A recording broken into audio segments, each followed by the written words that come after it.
Yes. There you go. All right, great. Okay, good afternoon, everyone. Or some of us are in the afternoon. Good morning, good afternoon. Um, I'm George Boswick, and Don Skoog. He and I are co-chairs of the Arts Committee of the Emily Dickinson International Society.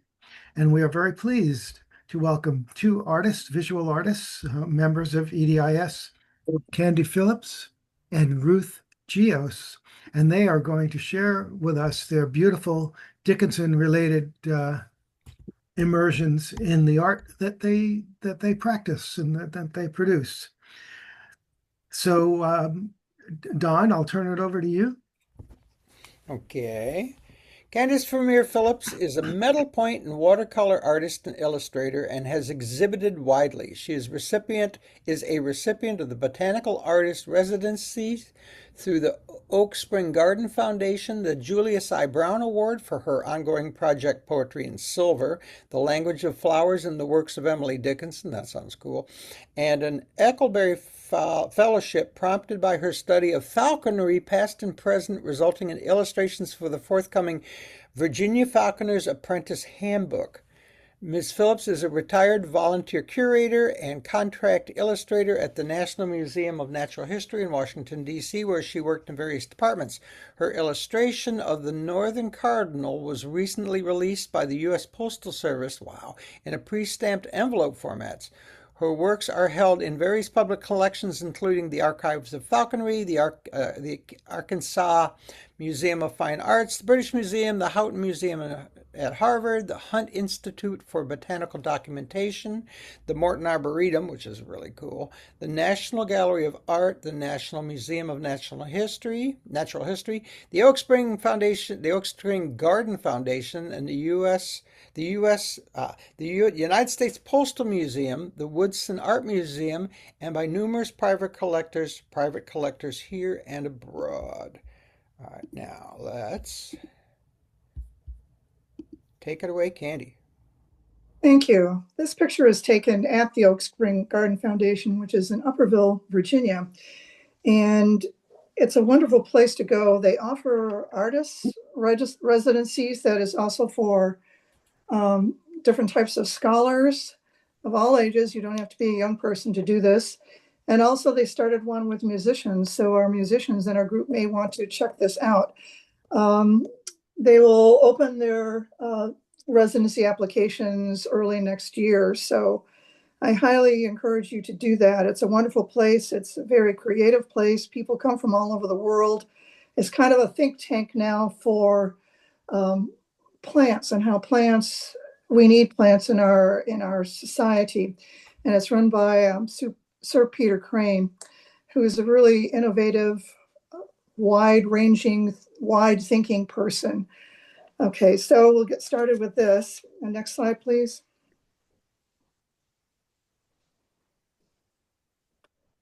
As we know, Emily Dickinson drew much of her inspiration from her love of the woodland flowers surrounding Amherst, along with those she cultivated in her gardens and conservatory. This is from the homestead. Next slide, please.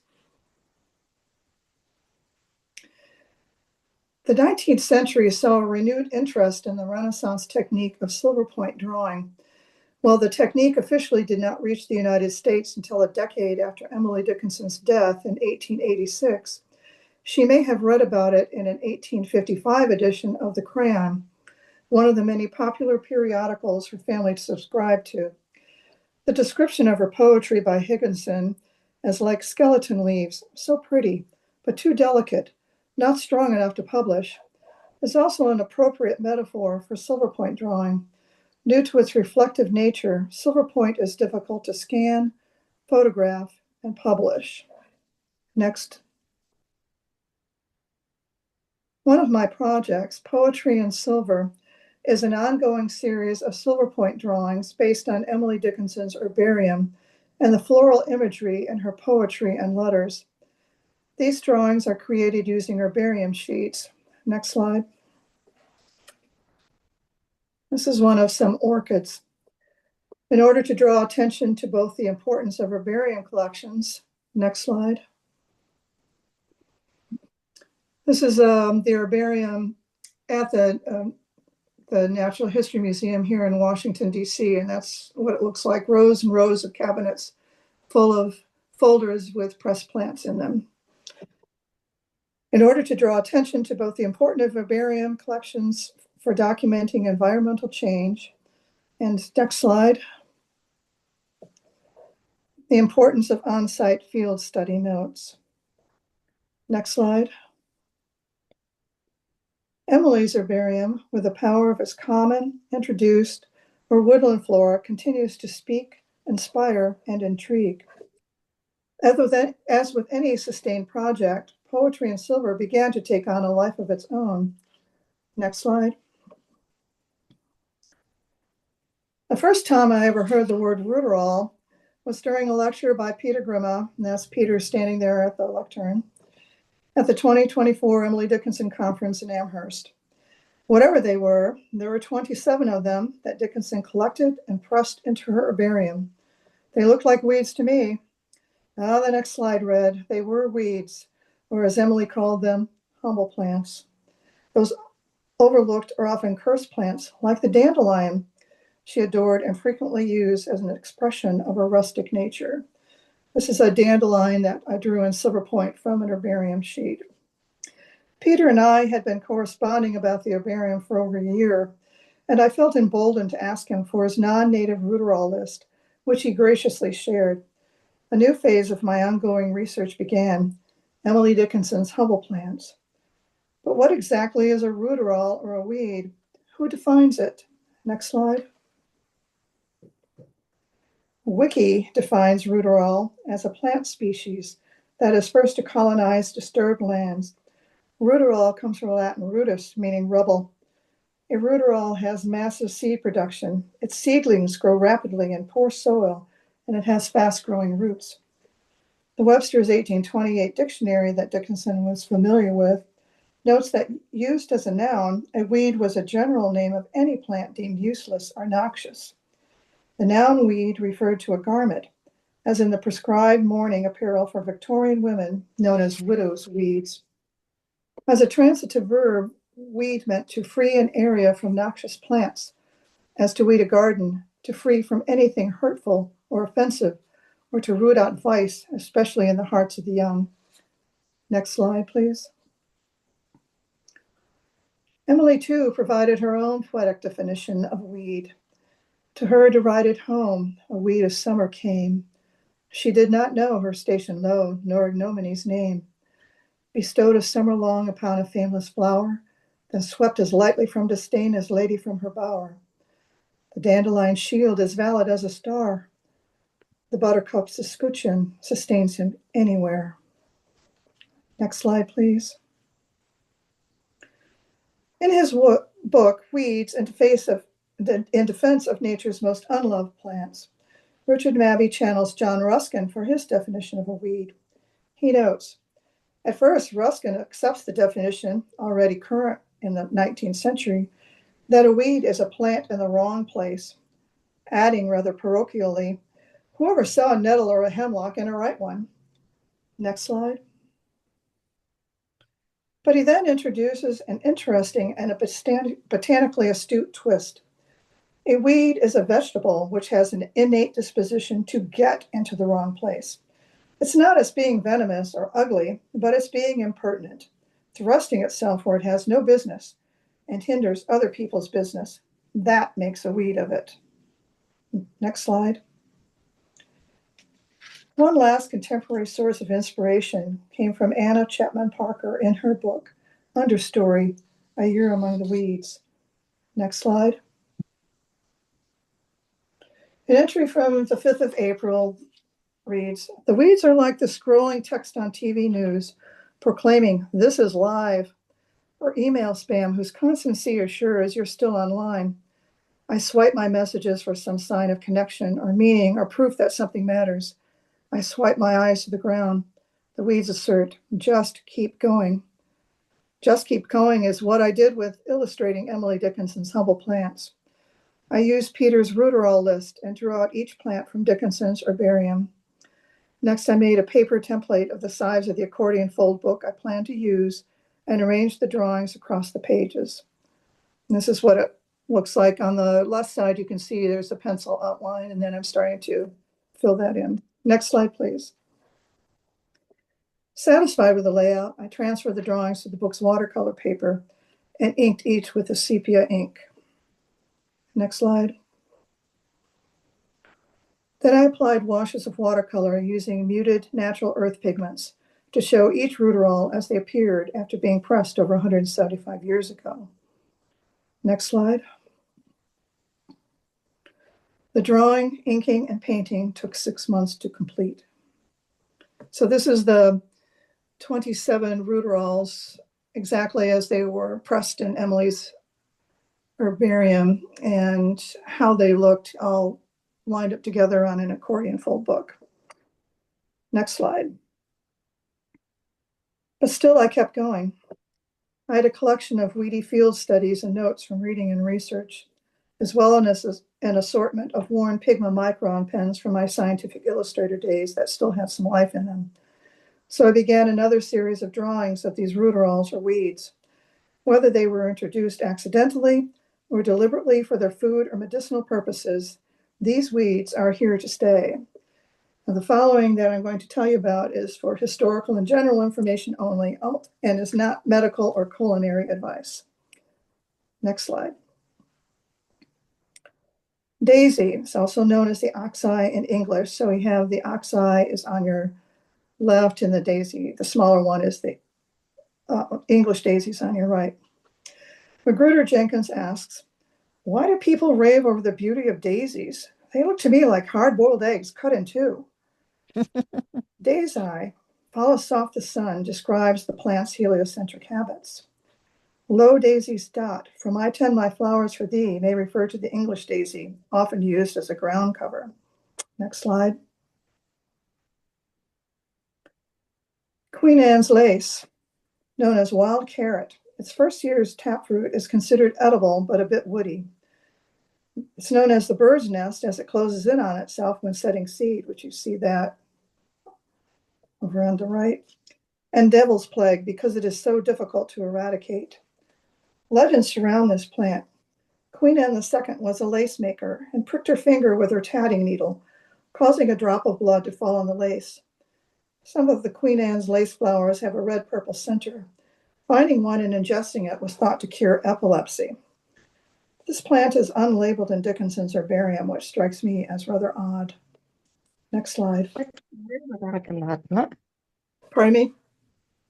Emily's. Sheep sorrel, field sorrel, or red sour weed.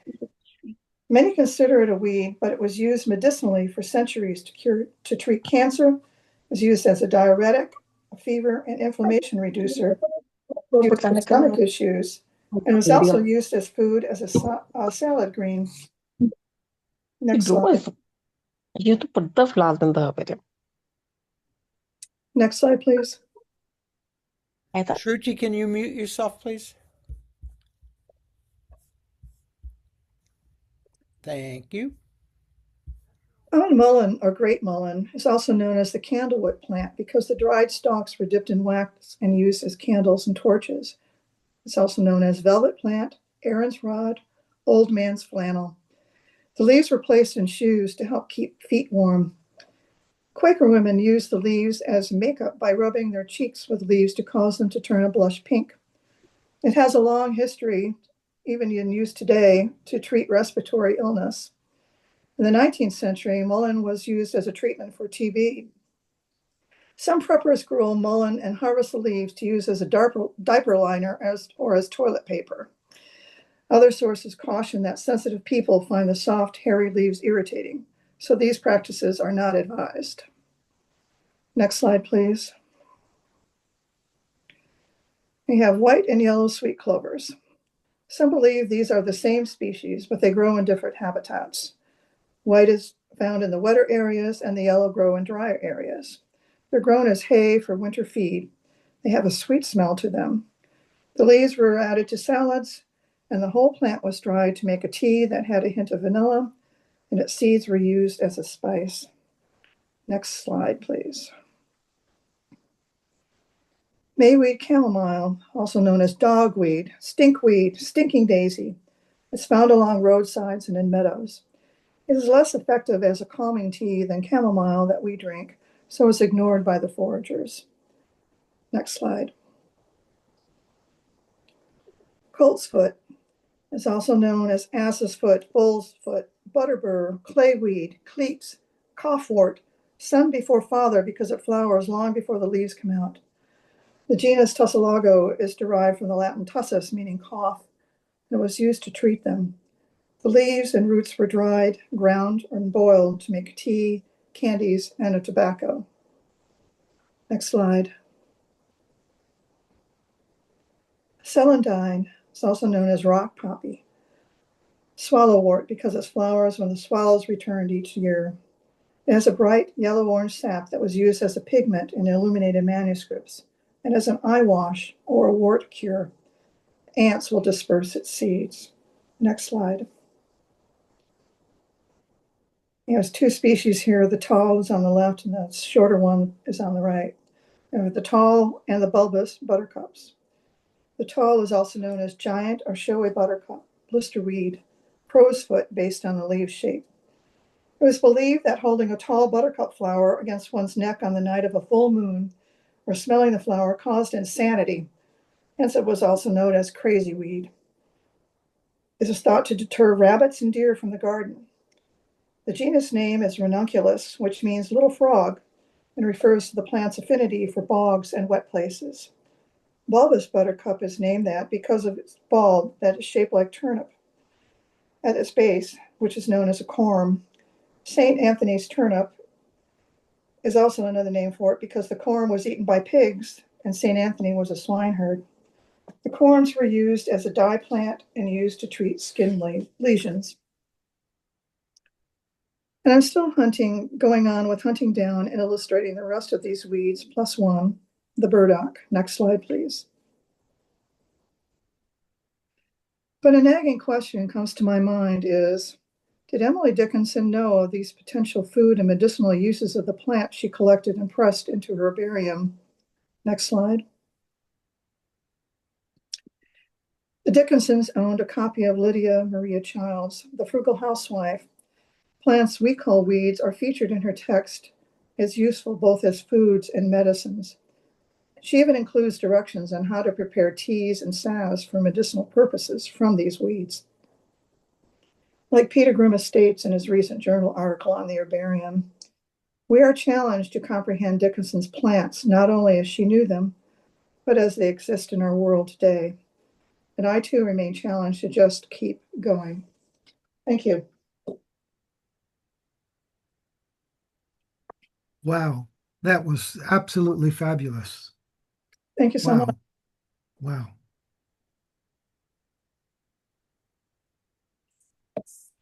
Shall we open the floor for questions, Don? I was going to say maybe we should save the questions for the end to make sure there's time for the presentations. Sure. Yeah, that sounds great. Good idea.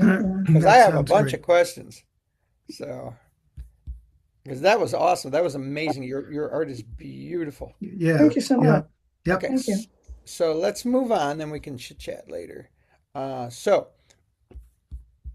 Ruth Geos is a visual artist based in San Francisco with a body of work encircled by the poetry of Emily Dickinson.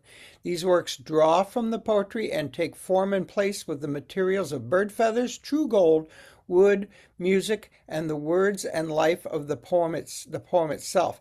Images of some of these works were featured in the November-December 2024 EDIS Bulletin, Beyond the Realm of Bird, the work of Ruth Geos. Current projects include a protest piece from the poem No Prisoner Bee and a forthcoming book on the making of a single piece taking its title from the first line of the poem, To Pile Like Thunder, to its close. And Ruth has already shared, so I'll shut up.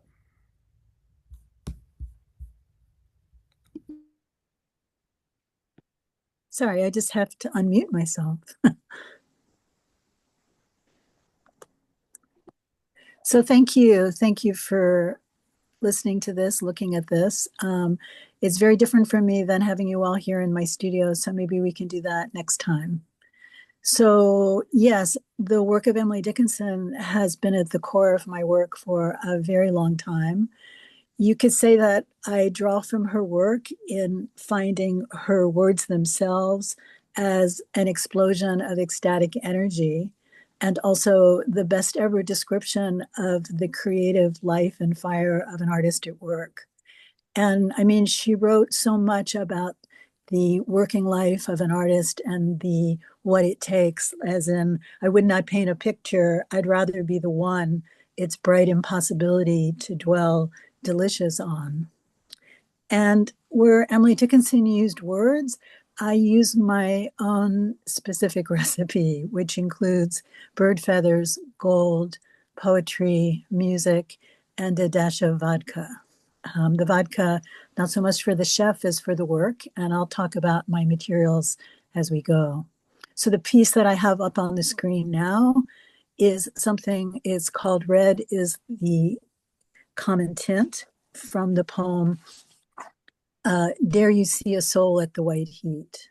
So I am drawing from the poetry. Many of the pieces end with a title either from the poem or within the poem. And of course, this is one of her most, again, one of her amazing artist making poems. These are golden pheasant feathers. And they are standing on what looks like a block of gold, but it's a kind of a process of water gilding that I'll explain a little bit more. So again, this is Red is the Fire's Common Tint.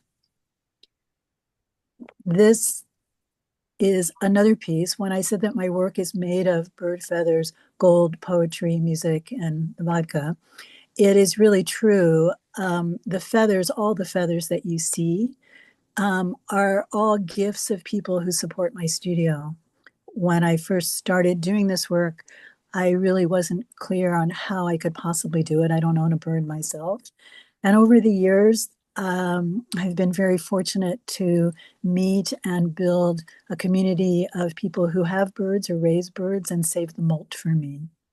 And this was a gift from someone who raises this kind of pheasant called a tragopan. All those little dots are from each feather that expand to a larger shape so that when the bird flies, there's a burst of either alarm or flirtation, but it's a very bold stroke. This, I don't think I told you the title of this one is called Full as Opera from the poem I Cannot Dance Upon My Toes. The music for this one is very specific, and the music in the making of the poem also becomes part of the piece. This is directly related to a Cecilia Bartoli album of Vivaldi, and there's one aria in which she has amazingly quick notes, one after the other, with an extended trill that so bonded with this shape of feathers that it made the piece.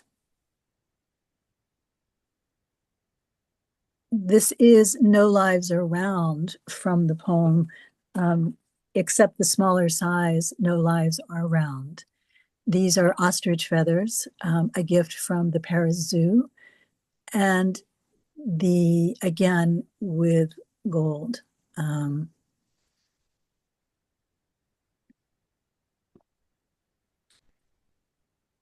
This is The Brain is Wider Than the Sky from the poem of the same name. These are feathers from a macaw bird, large parrot, the under feathers from that are incredibly luminous. And you can see not only the blue, as in the poem, it calls blue to blue. These are blue to blue, and they have these rosy edges because the back of the feathers are surprisingly red. And between the fuzz and the blue, it is a shape of the brain. The truth must dazzle gradually from the poem, Tell All the Truth, but Tell It Slant. Because in the poem it says, tell all the truth, but tell it slant. Success in circuit lies too bright for our infirm delight. These are cockatoo feathers. And again, it looks like perhaps I get deliveries of a vast amount of a single kind of feather which is lovely. But in the truth of it, because of the way I describe that I receive feathers, bit by bit, molt to molt, season to season, it usually takes quite a long time over the years to accumulate if I have the idea of using a single feather. It's the bird's life that I'm dependent on in every way and form. And the poetry and the gold become a part of that. This is a capsule of the mind from the poem that starts, "Best things dwell out of sight, the pearl, the just are thought, most shun the public air, legitimate and rare." These again are another gift of Feathers from Paris, and I am working on the twin to this, because in the poem it says, "The capsule of the wind, the capsule of the mind, exhibit here doth the burr, germs germ beware." So I am working on the other capsule, and perhaps it will come this year. This is a series that you may have seen either in the bulletin or in one of Don's sound baths, Emily Dickinson sound baths.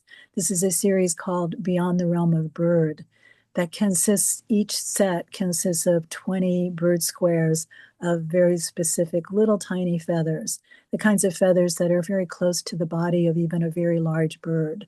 Because you can see on the far right, the back far right, those are peacock feathers as opposed to the giant ones that you may see waving around. Or I'll show you a detail of this piece. The front ones, the red ones, are a macaw, which, as you can imagine, that bird is longer than my arm. So each of these are to give a sense of the bird, but also the bird kingdom as a whole. It's from the poem, "A wind that rose, though not a leaf, in any forest stirred, but with itself did cold commune beyond the realm of bird." So Beyond the Realm of Bird has become the enclosure for these sets. There are 4 completed sets, so for 80 bird squares, and always a set that's evolving as I am able to find more feathers that delight me. This is To Pile Like Thunder to Its Close. And to give you a sense of scale, this is about 7 inches high and about 5 inches on the front and the sides, with about 30 bird feathers. And you can see that the poem, I will just read you the very beginning of it. You can see that I'm looking for the most intense way to express this ecstatic life. To pile like thunder to its close, then crumble grand away, while everything created hid. This would be poetry. So to make a work like this, or any of the works you've seen, is a very long process. Kandi talked about, when you look at a drawing of hers, you have no idea that it actually took her 6 months or longer. And I think the artist process is interesting, artist to artist. We know a little bit about Emily Dickinson's process, but not enough. And I'm just going to tell you a little bit about this.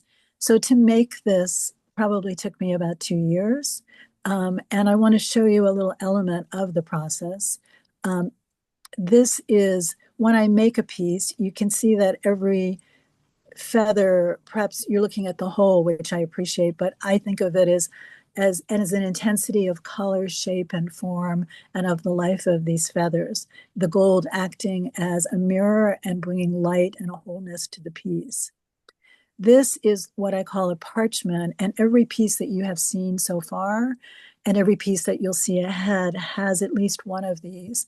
You could call this the blueprint to the piece, because after I make the piece, I take it all apart and make this drawing, which gives me all the information I need, or clues to finishing the piece. At this stage, I would gild the base and start working with it.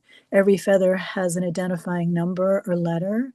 And if you see all these other lots and lots of scatters of numbers, they are the size, the measured size of each quill of each bird feather, because they're all, each and every one is different, so that I can drill into the gold and have a pressure fit for the feather. And for this particular piece, there were 6 parchments, which means that each time I thought it was finished, it wasn't, and I took it apart and did it again. This is the 5th of the 6 parchments. I am currently writing a book about the making of this piece called To Pile Like Thunder to Its Close, which I hope will be out in the beginning of 2026. So if you're interested in that, please, I'd be glad to let you know when it's available. This is a work that was born out of the pandemic. This is the largest piece that I've made. And of course, the size of the pieces are dictated by the size of the feathers. This is called Le Pomme d'Extase. On my volcano grows the grass. The first part of the title, Le Pomme d'Extase, refers to the music. If you have heard the Scriabin, Le Pomme d'Extase, you might remember that it's this intensity of a level that goes up and up and up and up and up until you think you can't stand it anymore, and then there's more. And for me, that was the pandemic. It was an intense, desperate kind of time without knowing what time was. The poem, On My Volcano Grows the Grass, it is a volcano piece. You can see the peacock feathers standing tall, macaw feathers, turkey feathers. It's a whole combination of all of my collection of both parrot and pheasant feathers. Here's another view. The arching feather on the left going backwards with the stripes, that's a Lady Amherst pheasant feather that extends the piece quite far in the back.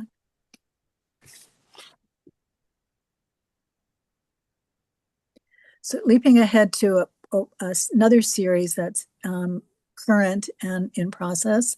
This is a series from it's the Gorgeous Nothing series. And all of the Gorgeous Nothings are typified by these ravishing, teeny tiny feathers that are very distinctive bird to bird. Not every feather I have is of such intensity, but I have an array of some that are extraordinary and exquisite, and that you might not see if the bird were standing in front of you or if you could see it across the way on a tree. So this is Gorgeous Nothing's Carmen, because the music I was listening to is a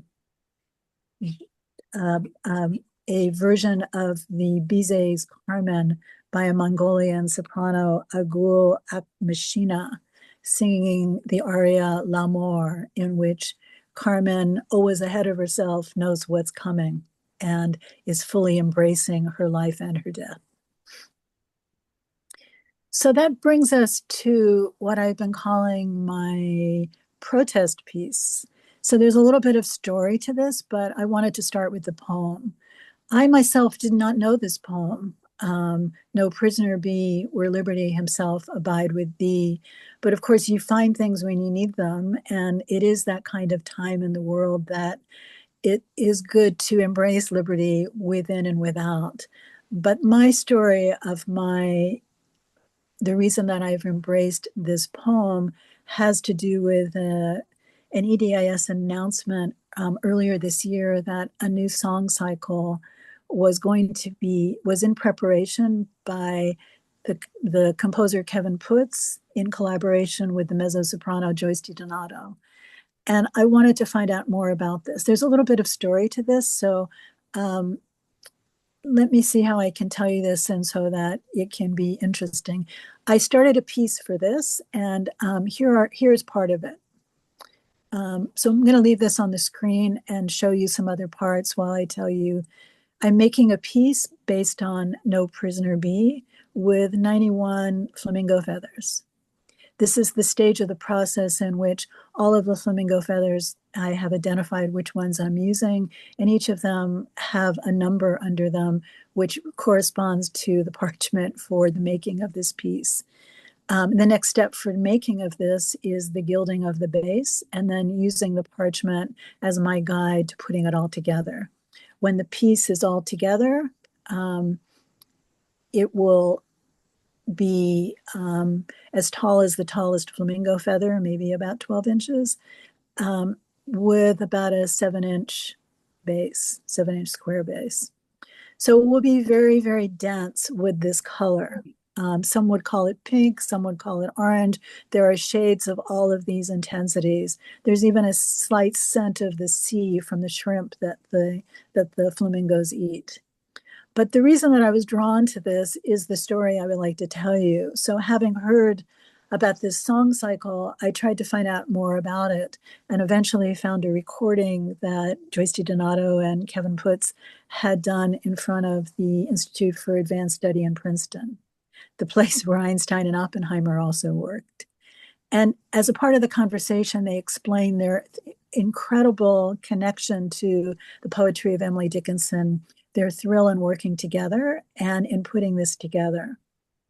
And it was very heartening to hear this and hear their excitement because they are stars in their own right and anything they do will get enormous amount of attention, but also because their sheer enthusiasm and excitement for the poetry really shone through. And it also seemed that their take on Emily Dickinson and the poetry was pushing ahead where we are in terms of finding her as a brilliant poet in and of herself without any additions that have been added in before, let's put it that way, just as a bold poet. So I listened to everything, and at the very end, there was a bonus question asking Joyce DiDonato what the title was, and she spilled it. She said that that they had decided that the song cycle, which is 20 or so poems sung all the way through with no intermission, will start with They Shut Me Up in Prose and end with what Joyce DiDonato called the rock anthem of No Prisoner Be. So, and then she said, and the title is going to be Emily, No Prisoner Be. So for me, that is a giant discordant note that I wanted to say, oh no, don't do it. Because for me, they ruined it in the sense of calling her by her first name. Emily Dickinson has been dead for 139 years or so. She's not a girl. You do not call a woman artist by her first name. And there is this cultural bias that we take for granted as an assumed that comes up all the time. I mean, I had to look up what Byron's first name was, Lord Byron, and no one calls him George. No one calls Rauschenberg Robert. It is this reflexive thing that we have where artists who are women are often felt to be familiars in some way and therefore can be reduced to their first name. For artists that use one name only, just that's fine, but it is not a sign of respect, and particularly with the history of the presentation of her poetry over the years, we are advanced past this Belle of Amherst look. And it is really, really aggravating as an artist.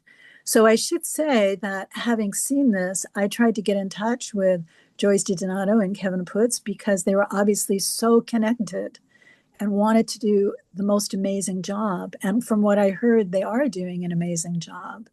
So I wrote to each of them with the help of two very brilliant friends who could help me find the right tone to tell them that I deeply appreciated their work and their approach, but the title was a seriously discordant and offensive element and suggested that they either drop the Emily, add the Dickinson, or come up with another title. So I wrote to each of their agents.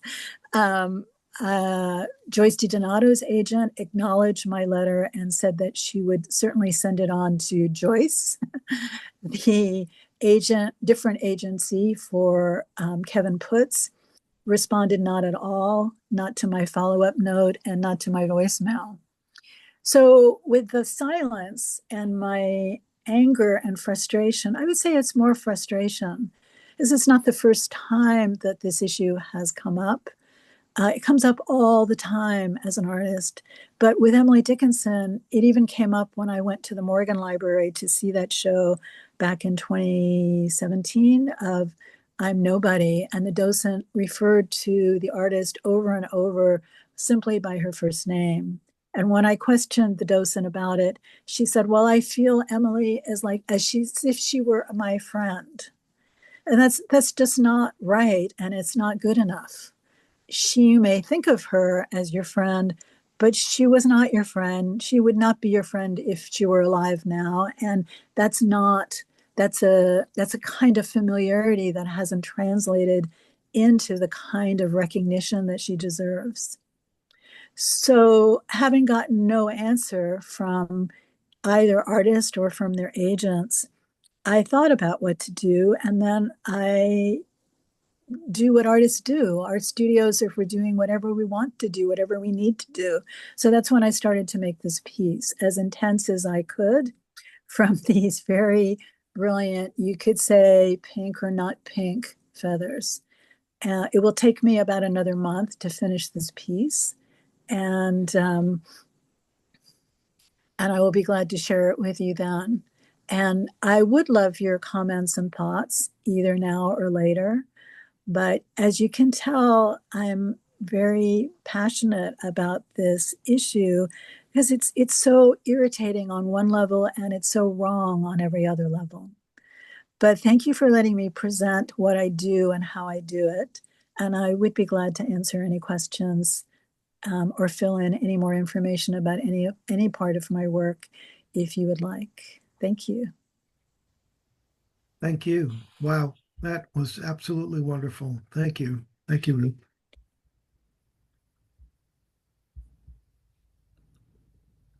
Are there any questions?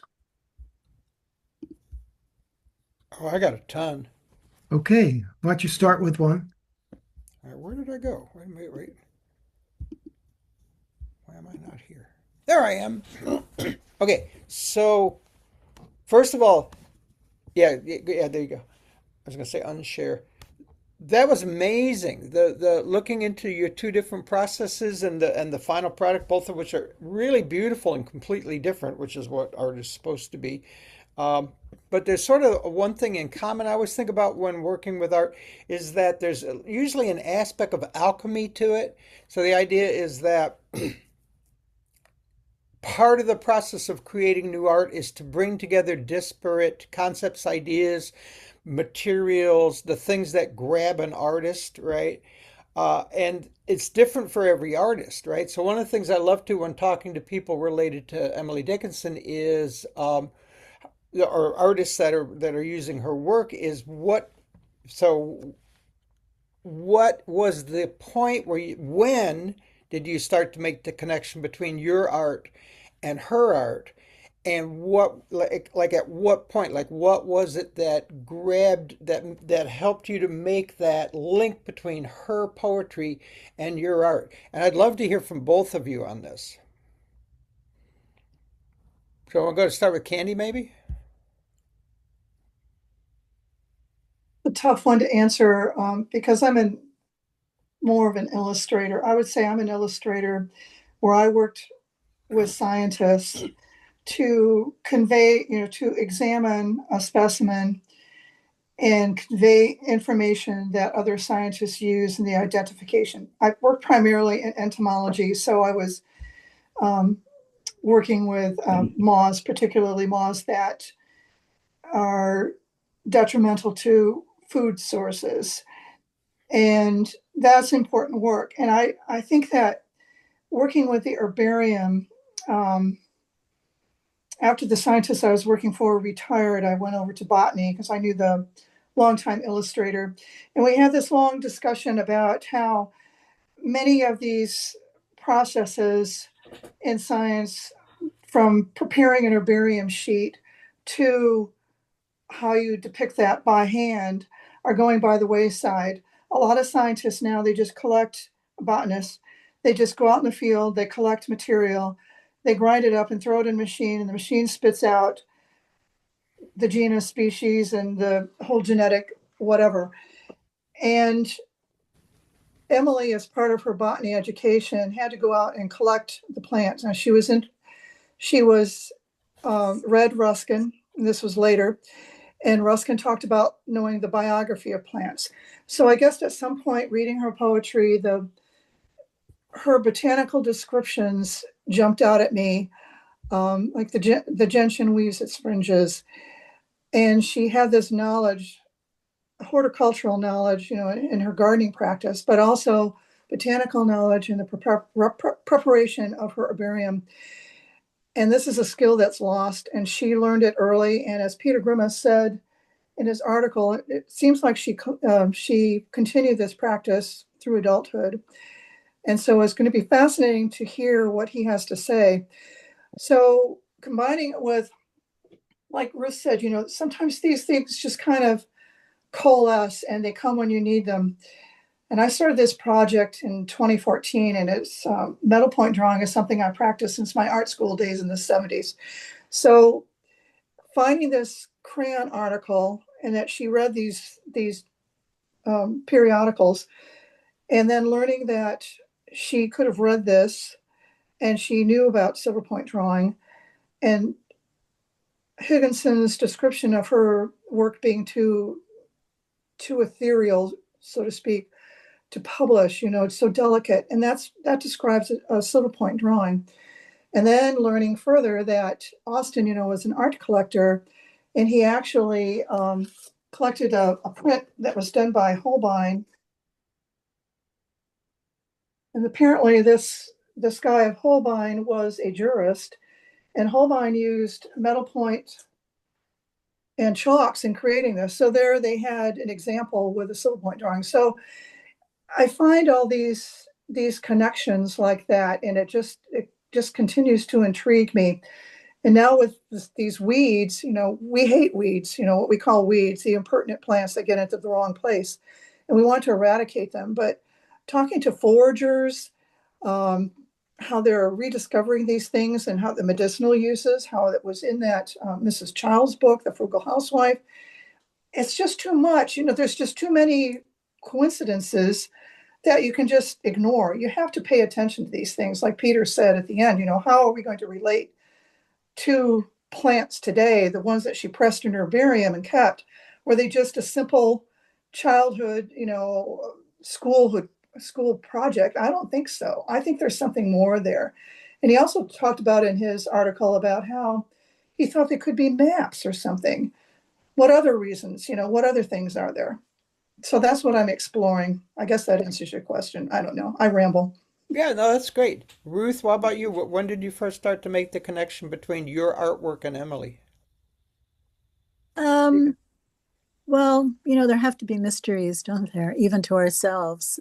But I think when I started reading her work, I was completely dazzled. The words that she chooses, how she puts them on the page are they're very visual.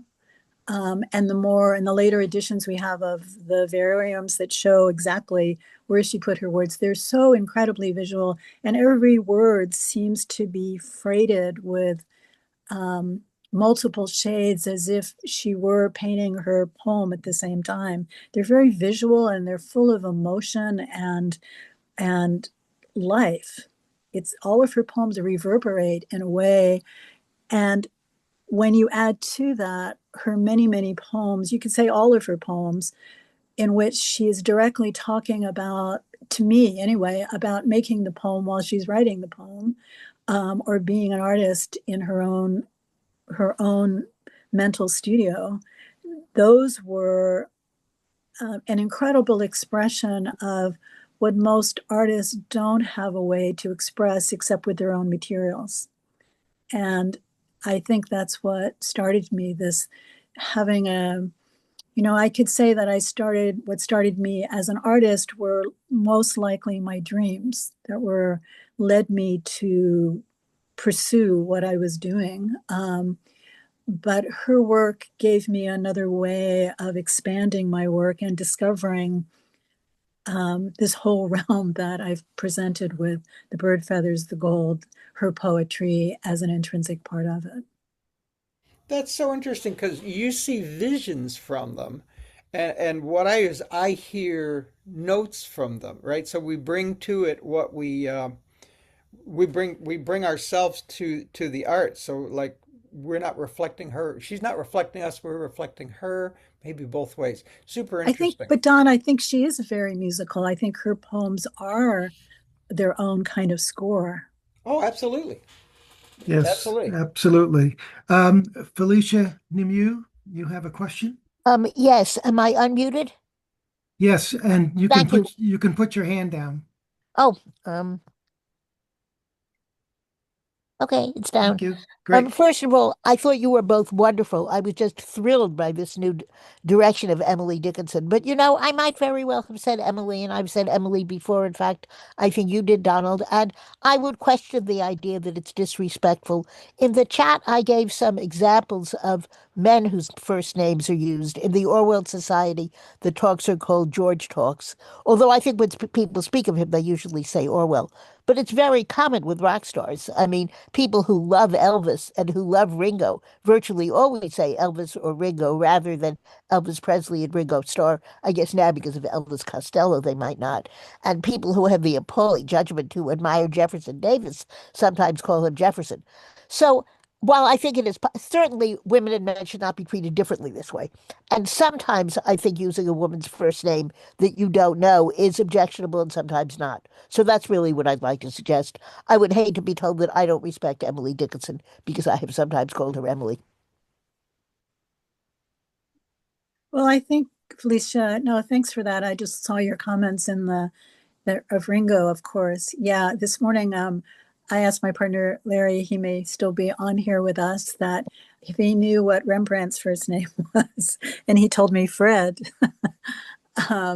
I think that it's a cultural bias. I mean, I know that you revere the poetry and the artist of Emily Dickinson, but I think when it's referred to in a title of a piece, the whole presentation of her work, it adds another element. However, you may refer to her, you know, what excited me about the song cycle to begin with was particularly the people who were doing it, because both Joyce DiDonato has sung some amazing, you could say, feminist roles, and she is very connected, very, very many community, environmental, worldwide efforts. She's an amazing individual, along with being a superb diva. And she sung Queen Mary. She sung in the Kevin Puts Hours, the role of Virginia Woolf. 43, 45. And Kevin Puts is a composer who wrote The Hours, which is based on the novel, which is based on Mrs. Dalloway by Virginia Woolf. So they both have this, they bring this incredible possibility to the piece. And for me, I was just so excited because there are so many settings of her poetry that are not particularly interesting, and I heard what they did, and it is thrilling. I'm also always looking for a way to advance the power of Emily Dickinson from the early days of the Belle of Amherst appropriation. And with all of that in mind, when I heard the title, I was very unhappy. And I should say, in the tape, once she spills the beans, which apparently she wasn't supposed to, Kevin Puts responds by saying, I wanted it to be just No Prisoner B, and then he just shrugged, because that's what happened. It became Emily No Prisoner B. So I think my stand is, you could say, personal and political combined.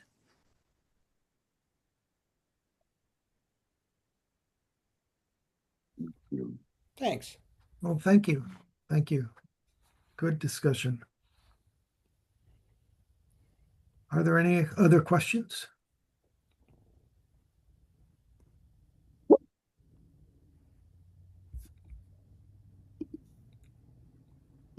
Guess not. Oh, well, this was really spectacular. Wow. This was absolutely wonderful. Thank you both for your presentations and thank you for the questions, and it's been a real privilege and a real pleasure to hear these talks. Thank you. George. Thank you very much. Thank you, Don. You're very welcome. I'm going to stop the recording and I'm going to save the chat. And we're going to put this recording up on the EDIS website so everybody can hear it. Yep. And Thank you very much for organizing this. You And bet. thanks to the wonderful speakers. You bet. Yep. Thanks, I think Felicia. Thank you. Just Thank you. I think